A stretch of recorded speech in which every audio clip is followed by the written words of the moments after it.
আসসালামু আলাইকুম। এখন দেখবেন সংবাদ শিরোনাম।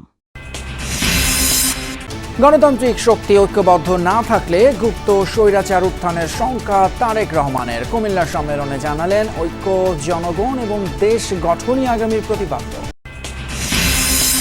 প্রতিশোধ, প্রতিহিংসার রাজনীতি থেকে নেতাকর্মীদের বিরত থাকার নির্দেশ জামায়াত আমিরের। বললেন, দল ক্ষমতায় গেলে দাবি আদায়ে জনগণকে রাস্তায় নামতে হবে না। ফেব্রুয়ারিতে নির্বাচন আয়োজনে দৃশ্যমান অদৃশ্য চ্যালেঞ্জ মোকাবেলা করছে কমিশন। জানালেন সিইসি, পক্ষপাত প্রহসনের রীতি থেকে বেরিয়ে আসার প্রত্যয়।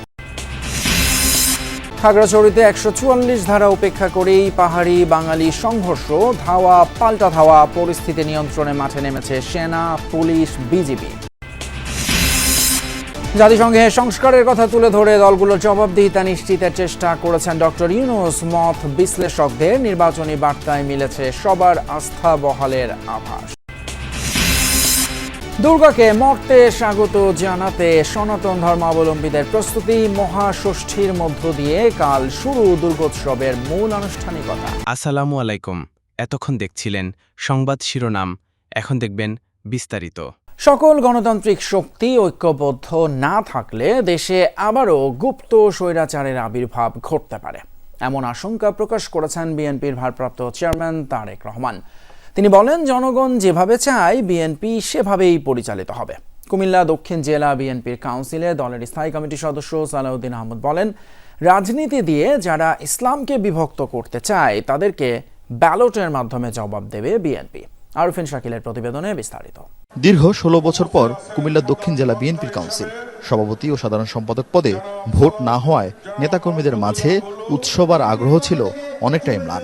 বিনা প্রতিদ্বন্দ্বিতায় সভাপতি হন বর্তমান আহ্বায়ক জাকারিয়া তাহের সুমন ও সদস্য সচিব আশিকুর রহমান মাহমুদ ওয়াসিম। কুমিল্লার ১৭টি উপজেলার মধ্যে 10টি উপজেলা ও 4টি পৌরসভা নিয়ে দক্ষিণ জেলা বিএনপির সাংগঠনিক বিস্তৃতি। নগরীর টাউন হল মাঠে কাউন্সিলে যোগ দেন 14 ইউনিটের 1414 জন কাউন্সিলর।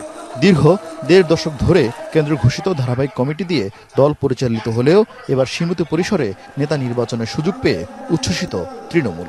তারেক রহমান যেভাবে আমাদেরকে নির্দেশ দিবেন ওভাবে আমরা আমাদের গ্রামে, আমাদের এলাকা, আমাদের পাড়ায়, আমাদের মসজিদে যার যার জায়গা থেকে আমরা কাজ করব। যারা বিএনপির দায়িত্ব পাবে তারা অবশ্যই সবাই সাথে সম্মিলিতভাবে তারা দায়িত্ব পালন করে, সবাইকে মিলেমিশে দায়িত্ব পালন করবে।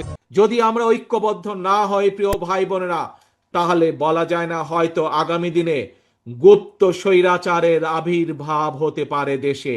কাজে এই গুপ্ত স্বৈরাচার থেকে দেশকে রক্ষা করতে হবে, দেশের মানুষকে রক্ষা করতে হবে।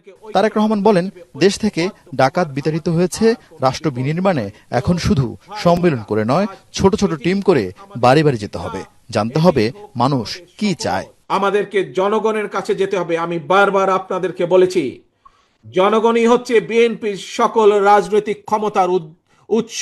কাজেই সেই জনগণকে আমাদের সাথে থাকতে হবে, জনগণের সাথে থাকতে হবে, জনগণকে সাথে রাখতে হবে। জনগণের সাথে যদি থাকতে হয়, জনগণকে যদি সাথে রাখতে হয়, তাহলে জনগণ যেভাবে চায় আমাদেরকে ঠিক সেভাবেই চলতে হবে।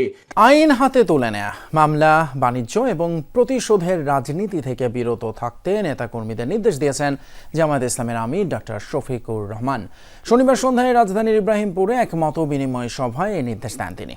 এর আগে সকালে পৃথক এক অনুষ্ঠানে জামায়াতের আমির বলেন, তার দল ক্ষমতায় গেলে দাবি আদায়ে রাস্তায় নামতে হবে না জনগণকে।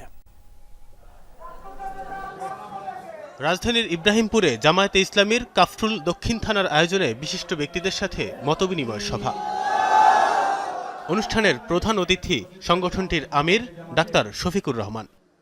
প্রধান অতিথির বক্তব্যে প্রতিশোধের রাজনীতি থেকে বিরত থাকতে দলীয় নেতাকর্মীদের নির্দেশ দেন জামায়াতের আমির। দেশকে শৃঙ্খলায় ফেরাতে দায়িত্বশীল নাগরিকের মতো কাজ করার আহ্বান জানান। বলেন, দলের কেউ দোষী প্রমাণিত হলে তাদের বিরুদ্ধে কঠোর ব্যবস্থা নেওয়া হবে। প্রিয় সহকর্মীবৃন্দ, অতীতের সমস্ত কষ্ট এখন পায়ের তলায় ফেলে দেন।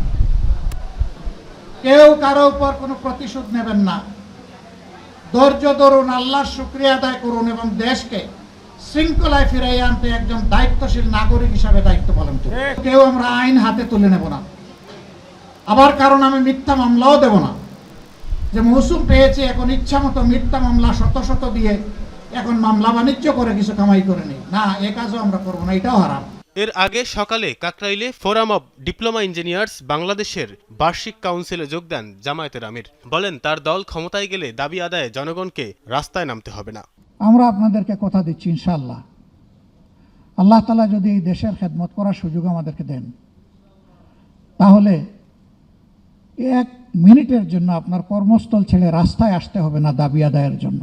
বলেন ক্ষমতায় গেলে 5 বছরে উন্নয়নের বুলেট ট্রেন চালু করতে না পারলেও উন্নয়নের এক্সপ্রেস ট্রেন চালু করবে জামায়াত। আগামী ফেব্রুয়ারিতে নির্বাচন করতে দৃশ্যমান এবং অদৃশ্য চ্যালেঞ্জ মোকাবেলা করতে হচ্ছে নির্বাচন কমিশনকে। আর এই কথা জানিয়ে সিইসি এমএমএম নাসির উদ্দিন বলেন, ইসির ওপর পূর্ণ আস্থা আছে প্রধান উপদেষ্টার। এ সময় নির্বাচন কমিশনার আবুল ফজল মোহাম্মদ সানাউল্লাহ বলেন, পক্ষপাতিত্বমূলক কোনো নির্দেশনা দেবে না কমিশন। সারা দেশ থেকে আসা নির্বাচন কর্মকর্তাদের নিয়ে নির্বাচন ভবনে সম্মেলন।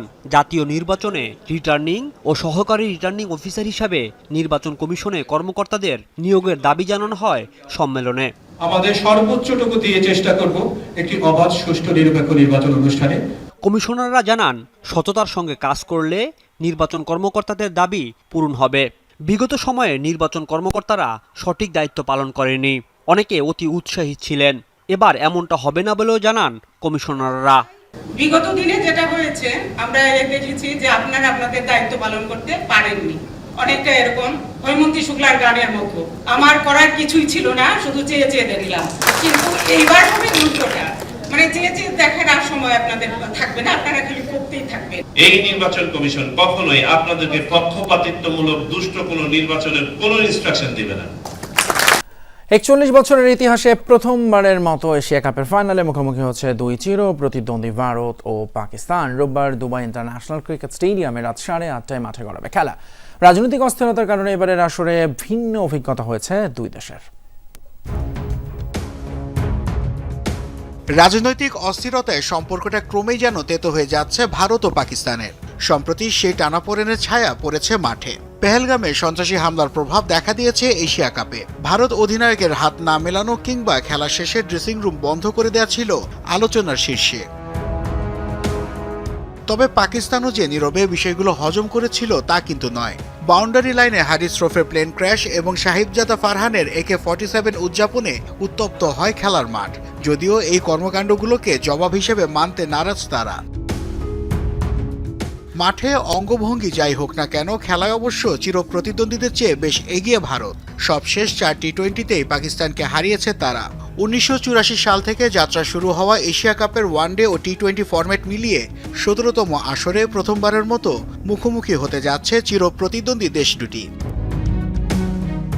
টানা 6 ম্যাচ জিতে আসরের সবচেয়ে সফল দল হয়ে ফাইনাল নিশ্চিত করে ভারত। ব্যাটিং, বোলিং, ফিল্ডিং এই 3 বিভাগে অন্যদের চেয়ে কেন তারা আলাদা তা এরই মধ্যে প্রমাণ করেছে দলটি।